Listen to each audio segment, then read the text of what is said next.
or regularly in the Qigong or in Tai Chi. We have talked about it because it takes time.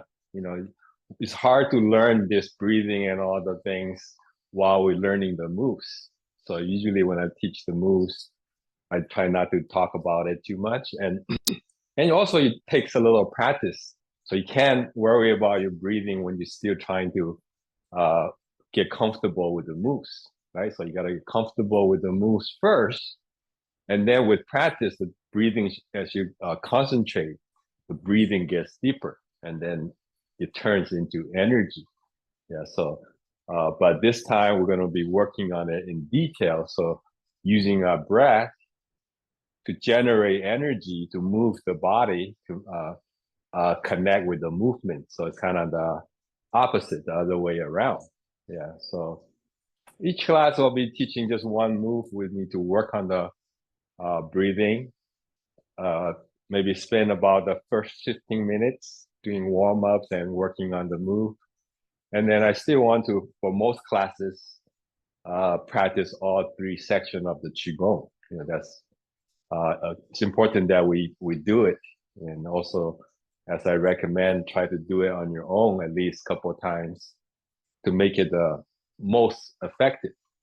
Okay, so with the breathing and energy, uh, again, you have it doesn't have to be always be the same. You know, it depends what you want to do with it. Yeah, so breathing or the circulation goes both ways, the yin and yang. Going, you can basically circulate this way or the other way, going back, right? So same thing with the breathing. For instance, if I want to stretch, I need to expand more. But if I want to use energy or be more compact, I need to sink the chi more. So that's why in the forms, whenever we push, we're sinking our chi because we're not just stretching, right? We're pushing, right? So if I give you an example here, let's say if I'm pushing like this, I'm not doing this. I can do this to stretch, but this is not a strong push, right? But it's a good stretch. But in the form, we sink our chi. As we sink the chi, you see the moves are adjusting. So I'm focusing more on the push, right? So to push, I'm using the ground. I'm more connected. I'm sinking the chi more. So it's a different energy. Yeah. So like some of the moves in the qigong, let's say, any move that we come up to stretch, we're fully opening, right? So here we're just separating, stretching our body and opening up. But if we want to be more compact and use our chi, let's say more, hold it more in, we can keep our chi down, right? Like here.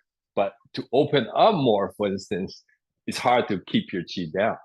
So the moves can adjust somewhat when the chi adjusts, when the breathing adjusts, right? So as we go, slowly you'll learn all these changes.